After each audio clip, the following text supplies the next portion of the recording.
official. It's official.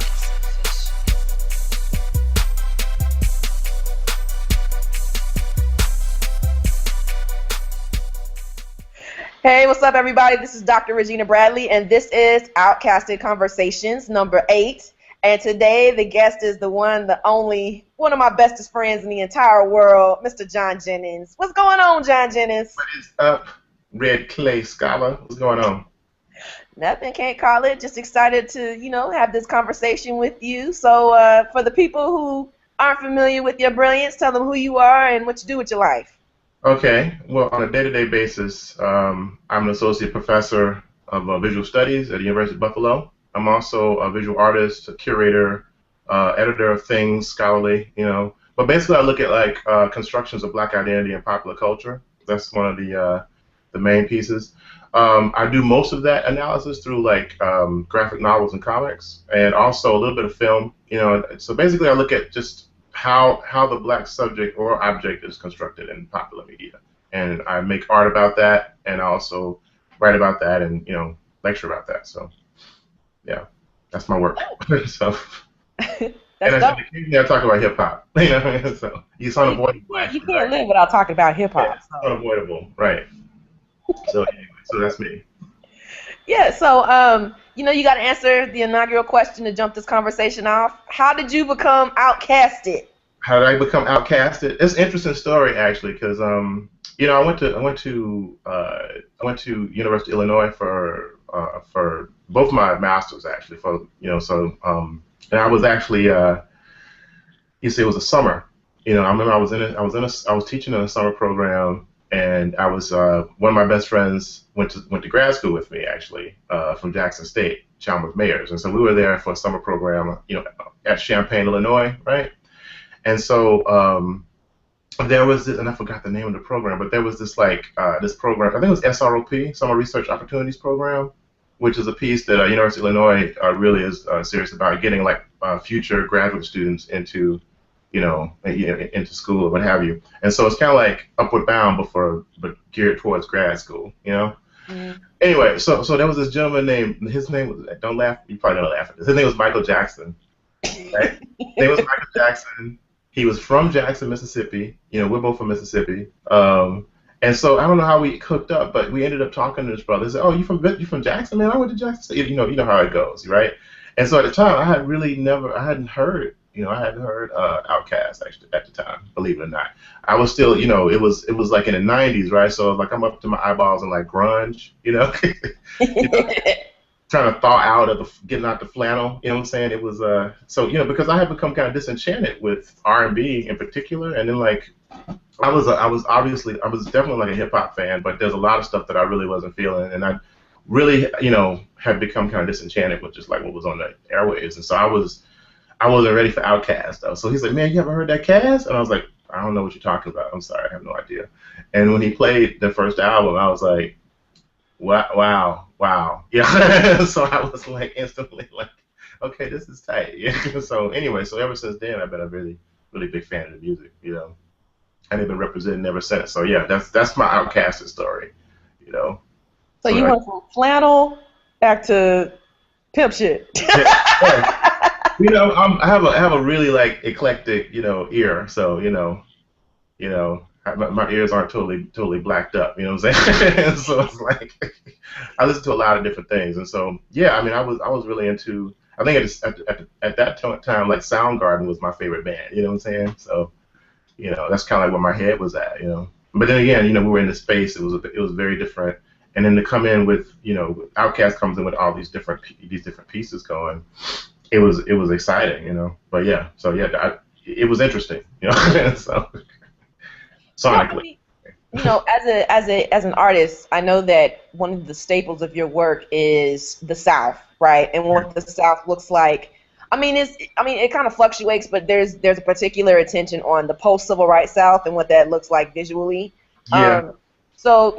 How do you, let's talk about that for a second. I know you're from Mississippi, but why do you feel that the South has to be an important part of how we understand Black expression? Yeah.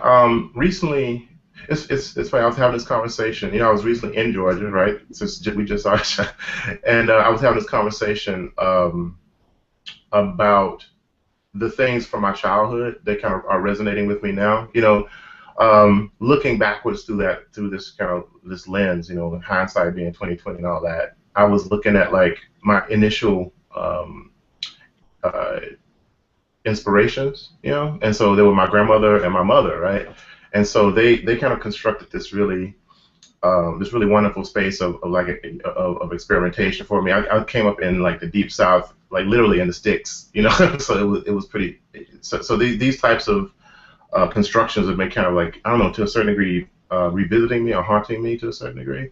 And so, you know, kind of coming up in the shadow of Emmett Till, of the Emmett Till piece. And I was born in 1970, right? So these ideas around trauma and how our history has been reshaped through, you know, different types of pedagogical spaces, you know, is really interesting to me. You know, as far as like, you know, like you know, the stuff that they're teaching in high school and pieces like that, like the erasure of certain aspects of what it means to be black in America, right?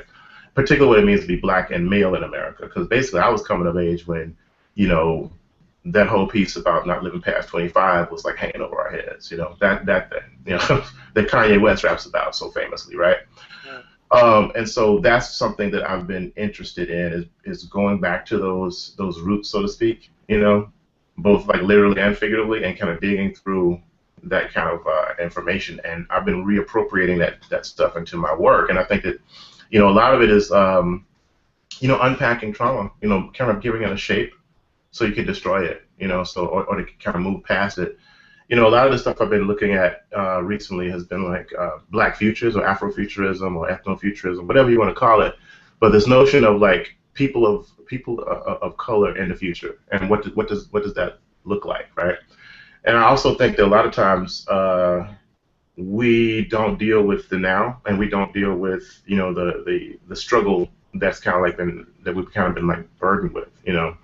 And so I think that those kind of like gothic, scary spaces, those haunted spaces, is part of why we push forward. But it's really this kind of like catch-22 where you have to you're building from this kind of traumatic space, but you don't necessarily want to drag it with you into the future. You know, so I've been thinking about the past being about embodiment, and maybe to a certain degree the future being about not necessarily like moving past the body. You know, and so we can actually move into like a truly like transcendental space. You know. But anyway, so that's kind of like what I've been thinking about, you know, with the work recently. So I've been really interested in like ghost stories and hoodoo and, you know, old wives' tales and folklore and things that my grandmother used to say, you know. So it's like, you know, and quilts and, you know, all this kind of piece, you know, these really interesting folkloric spaces. And I see a sea change here. I see other scholars kind of gravitating, like yourself, even like gravitating towards some of these spaces too. So yeah, so that's kind of like where I am with how the South visually is being constructed, because I think that people try to forget without understanding. You know what I'm saying? So anyway. I mean, I think that the visual element is particularly important, especially when you're talking about the South, because you have this rehashing of these Southern tales. More specifically, you have this rehashing of slave narratives. You know what I'm saying? Because apparently slave narratives is the only way we can think about blacks in the South. You know what I'm saying? I mean, like it just seems like this is a one-dimensional aspect, which is one of the reasons that I really appreciate Outkast, is because they blur these temporality spaces, like they blur this idea of time in really interesting ways. I mean, you were talking about Afrofuturism, and I thought about ATLians, right? And I mean, like, you know, so this is on the heels of them being booed at the Source Awards. There's already this kind of like dismissal of, you know, not, I don't know, I don't necessarily think it was a dismissal of their talent, but more so the lack of familiarity about what they were talking about. So they took that and created this kind of, you know, imaginary working space of blackness, and the way to do that, because, you know, because there was no space available in hip-hop at that time, was to create this futuristic space. Exactly. You know? Exactly. Yeah. And push the South into that. So, you know, one of the ways that they did that was through the comic book. I mean, it wasn't a dope comic book. It was a great concept. Right. It was, you know, it's funny. It was an interesting thing to see, because again, they're using this play on words to kind of situate, to create this space, like you're saying. And again, they were coming in when people thought they understood what hip hop was. Like people thought that because you have like MTV and all these different other spaces that were dominating the airwaves were kind of like reifying hip hop for us. Were actually showing us what it's supposed to look like. And so when you had these brothers come along that are pushing against that and creating this alternate space, they don't understand the visual language of what they were trying to get across, right? And also they were using these different kind of like visual tropes that people hadn't really seen, and then rehashing them in just a brilliant way, right? But also bringing stuff like the fact that they're kind of geeky, right? They're comic book nerds, right? They understood the fact that these personas that they created were like these superheroes or these alternative voices that they were both using, to get across their ideas, right? So yeah, the comic was a really great way to do that. But it's funny that you mentioned it. When I was down there, I actually did a fairly recently when I was doing the thing at Georgia Tech, like last weekend. I spoke in a friend's class that evening at Georgia State, and it was a class on like popular culture. And three of her students are working on Black masculinity in comics, right? So this gentleman he hasn't even opened this doggone thing. It's an Outkast comic book, like a fully blown like Outkast comic book. I had never seen it before. Where can I get that? I don't know. He said someone gave it to him a long time ago. I had never seen it before. So I'm talking about something that's different than the AT Aliens comic. I was like, dude, could you please like gently scan that in and make that available to people? Because I don't even know where he got it from. I don't even know what it was promoting. Actually, I took a picture of it. I should send it to you. The guy with the Outkast comic. If you're watching this conversation, you need to holler at me. I want to see it. It's like I'm like, dude, you're really sitting on something that people want. It's an artifact that I have never seen before, and which I'm always pleased that at that when I come across a comic work that I haven't I'm not familiar with. But yeah, and so again, they were actively using those personas as this really performative, fun, interesting, edgy space, right? Whatever. So yeah, definitely. So along with all the rest of the album covers too. So I mean, they had some very provocative, aesthetically sound, works that they have. It's like Stankonia's cover, for instance, is amazing, right? Because it shows the dichotomy of like their expression, but also the fact that they are standing in unity of these different myriad expressions of not only like blackness and southernness, but like black masculinity and also what hip hop means to them as well. So it's really an interesting space, that they've created for themselves. But I want to push you a little bit further in terms of the ways that Outkast uses visual art, because on the one hand it reminds me of like the funk aesthetics, so I know like the Ohio Players, you know what I'm saying, and the infamous naked lady. Ladies. And you know what I'm saying, and then that they said that Andre 3000 was the one who was doing the drawing. You know what I'm saying? So that like adds an additional layer of identity for him, or an additional layer of ways to complicate his identity in terms of what he looks like within this hip hop narrative. But it's interesting because it's like if you map out what the album covers look like, it's like you have like that initial "this is me" on the cover, the photograph, right? And then you go to AT Aliens and it's drawn. It literally looks like a comic book. I mean, you have like every aesthetic from the number to how much it costs and all that good stuff. And then with the Quemini, it's still like this drawn aesthetic, but it's more that blaxploitation era looking drawing. Yeah. You know what I'm saying? Yeah. They're visually going through these. There's still that funk there. Yeah. And like you said with Stankonia, it goes back to like this picture, but it's like it's a really powerful picture because they have the American flag in black and white in the background. You know what I'm saying? So like, what do you think the significance of using drawing on the cover art was? Like well, on the one hand, what the significance of cover art in hip-hop means in general, but then also what it means for Outkast. Well, here's the thing. It's funny because we're talking about the rise of paint and pixel, too, like around that same era. The paint and pixel covers that I find, yeah. Anyway, as an artist and a designer, they were deplorable. They were, what I'm talking about, right? The paint and pixel dudes. I forgot what they would, everybody out of the South in particular, especially like folk like Master P and those that those folk, had those covers, like those really like blung out, like, you know, almost like Baroque, like Southern Baroque, crazy, things that would happen. Everything was exploding, everything was And the bright shining. ass colors. Can't forget that. It's like somebody used every Photoshop filter that they could find to create, these covers, right? And so that was kind of becoming the aesthetic of what was gonna, which was then going to become like the aesthetic of like Southern hip hop, right? Paint Pixel was dominating that for good or ill, So it's almost like, these really kitsch, cliche, crazy, and everything looks the same, right? So when you have like someone like a group like Outkast is starting to come up, that is really has a lot of agency around, the images. That actually pushes back against that aesthetic as well, right?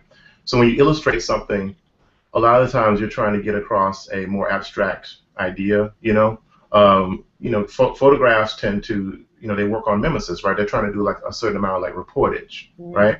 They're trying to do like a reporting of something, right? Which is why like photography starts to dominate, the image making business, right? But when you're doing like illustration, you really are trying to give form to something that is very imaginary, that is extremely abstract, that is symbolic in nature as well, So the comic, to a certain degree, because it's a definite narrative, it controls that space a little bit more, but it definitely is an imaginative space. And they are using that vernacular for ATLians as this comics piece that people understand. Even if you haven't read a comic book, you understand the vernacular of comic book, which is kind of interesting, right?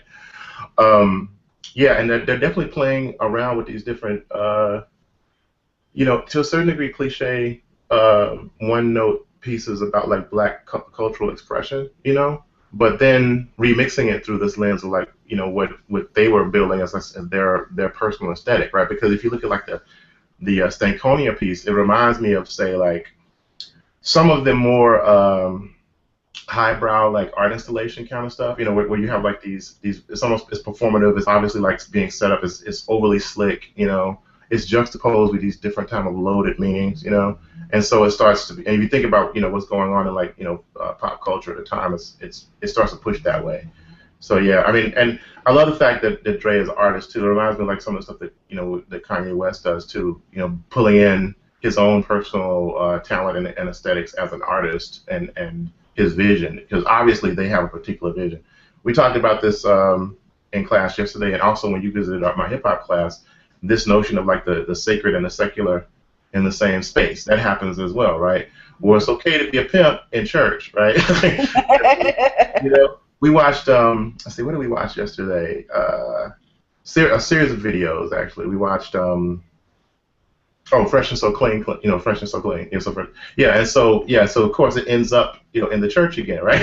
so that's part of the aesthetic as well, like this kind of like crossroads mentality, right? This crossroads aesthetic, where it's almost like blackness or black culture from the South is innately syncretic, and so it's just kind of sampling and remixing from these different spaces, right?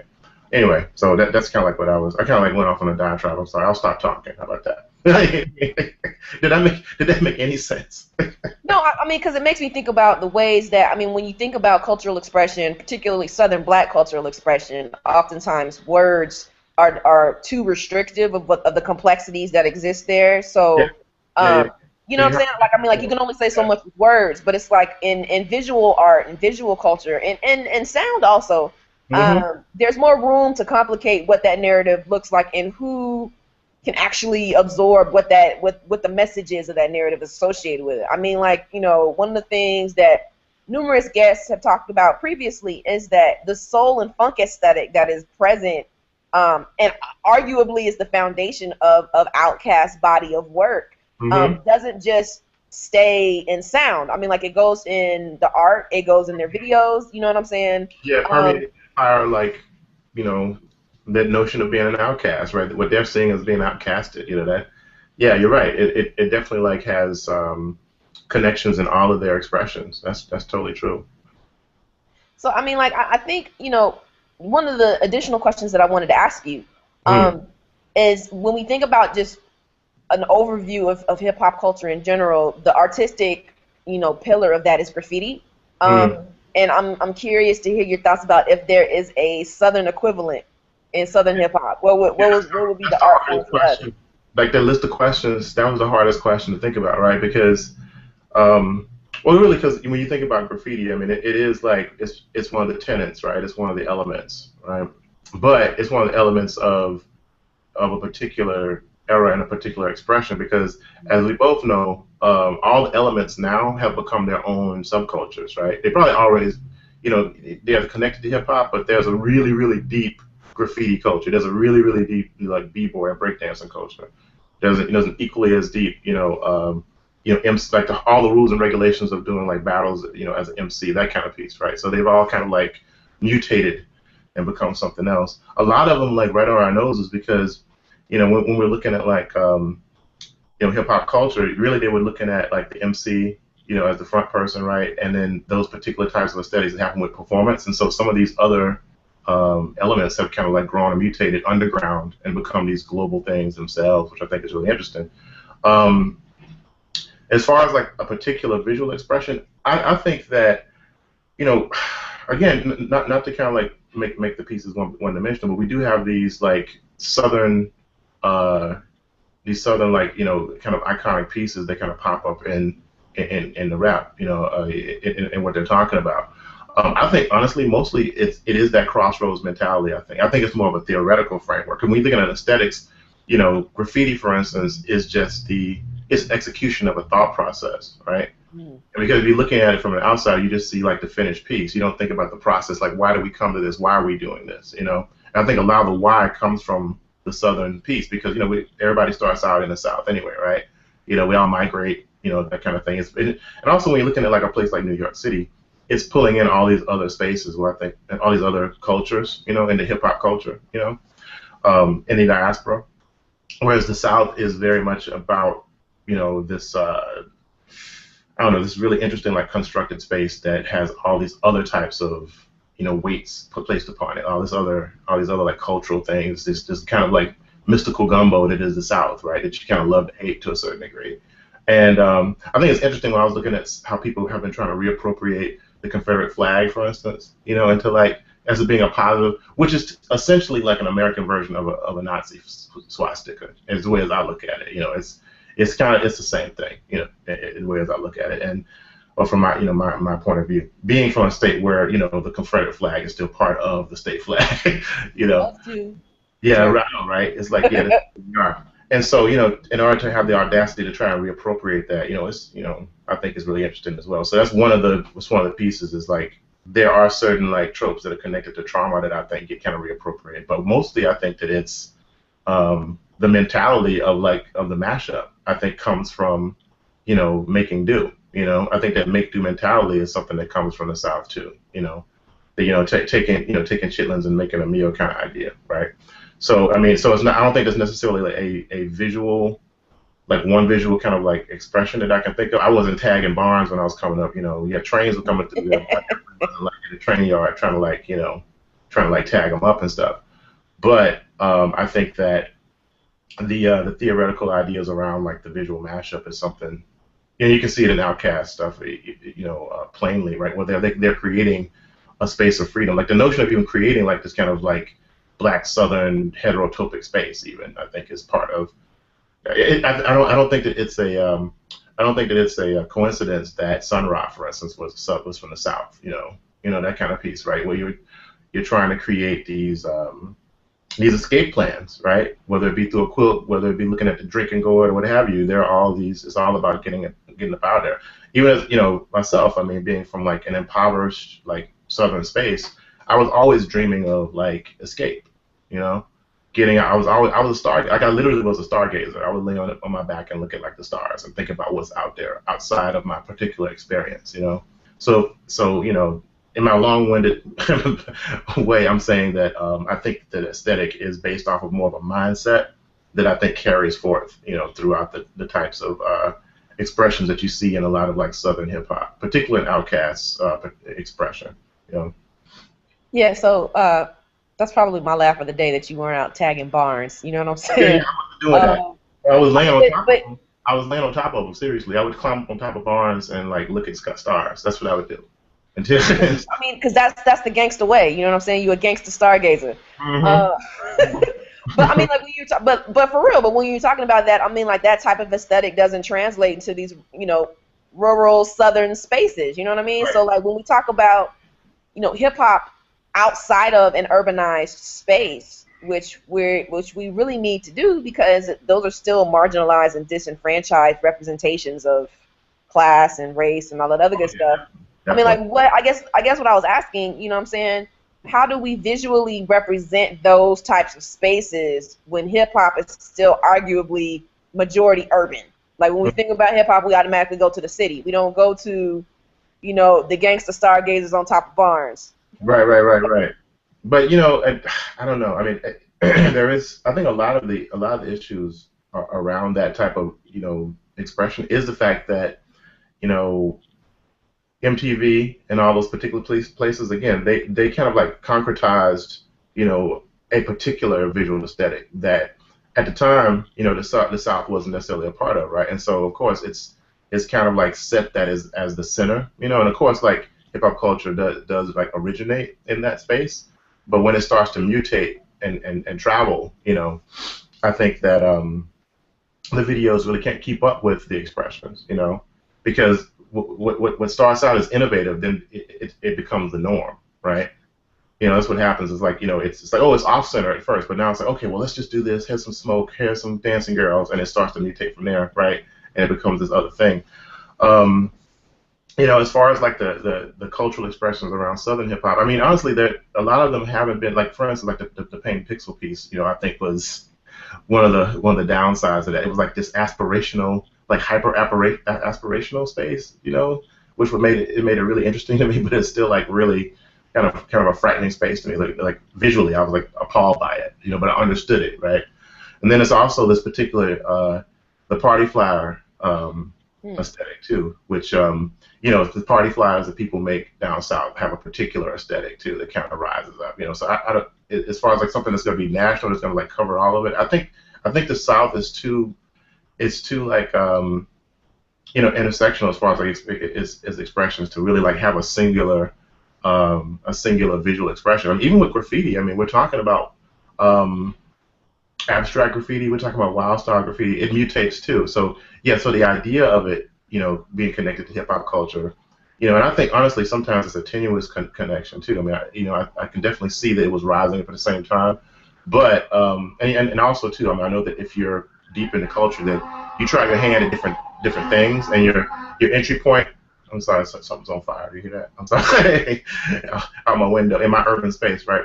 Um, yeah, that there's not really there's the hip hop it connects to graffiti in this really interesting way too. But it's hip hop graffiti has become such a big culture itself globally that like some people don't even think about it in that space anymore. We definitely do as scholars and people who understand the culture, but I wonder if everyone else does. So say all that to say is like, is it still necessary to have that kind of like singular artistic vision about what you think. I mean, from my standpoint, I like this idea of like bringing in stuff like the quilting spaces, or like even like these kind of ruralized pieces like barns and cotton fields and stuff like that. What happens when you start to reappropriate those spaces is like your existence, because you're talking about like people who are like in these open places, like these arid, like open, and we talked about this before too. Like it's an open expression, right? Whereas like hip hop generates, and it comes from like this really closed up, like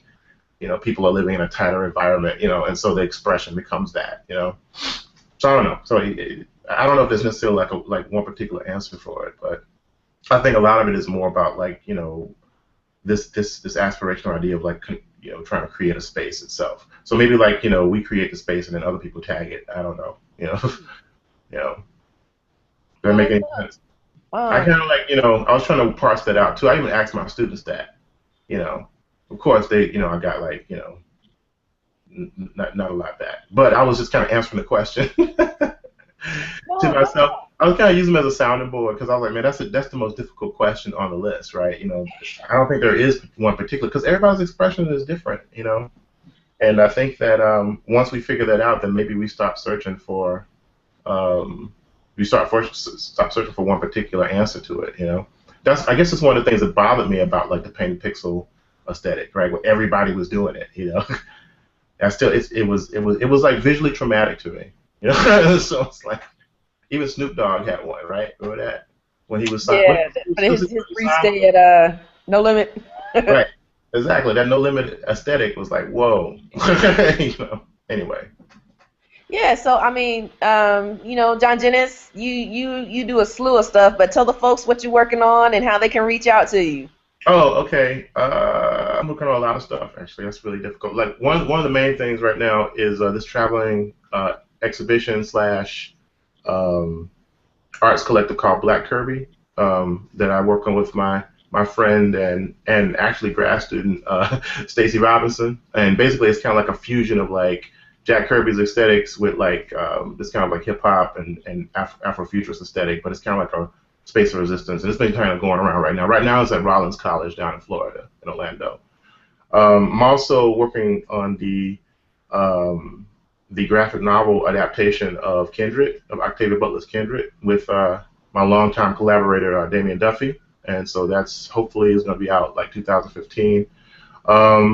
Right now, I'm also working on this piece with Stacy called Kid Code and the Everlasting Cosmic Mixtape, which is kind of like a, you know, it's like a hip hop Doctor Who. If you know, Doctor Who's a time traveler, so it's like a hip hop time travel story for like ages maybe like 13 and up or 12 and up, something like that. And then finally, this piece called Blue Hand Mojo that is kind of a supernatural. I call it a hoodoo whodunit. You know, so it's kind of like, you know, a supernatural detective story, but it's set in like 1930s Chicago. And it's so I mean, like again, what I'm trying to do right now is try to shift a lot of my research space to like more of a critical making mentality, where, you know, taking like these critical dialogues and just kind of like giving them, you know, narratives or what have you, you know. Yeah, and finally, there's this piece called Box of Bones that's kind of like a Southern Afrocentric like Hellraiser story that is about like unpacking trauma. I'm doing this, working on that with Ayuza Jamal Everett. You know, so that's about it. That's just that's the tip of the iceberg. But you know. Dope. Well, thank you so much, John Jennings, for joining us today and showing a little bit of your visual culture knowledge with us. Yeah. I mean, I think I meandered a little bit, but we'll see. You know. You know? No doubt, no doubt. I'm Dr. Regina Bradley. This is Outkasted Conversations. We'll holler at y'all next week. Y'all be easy. Peace.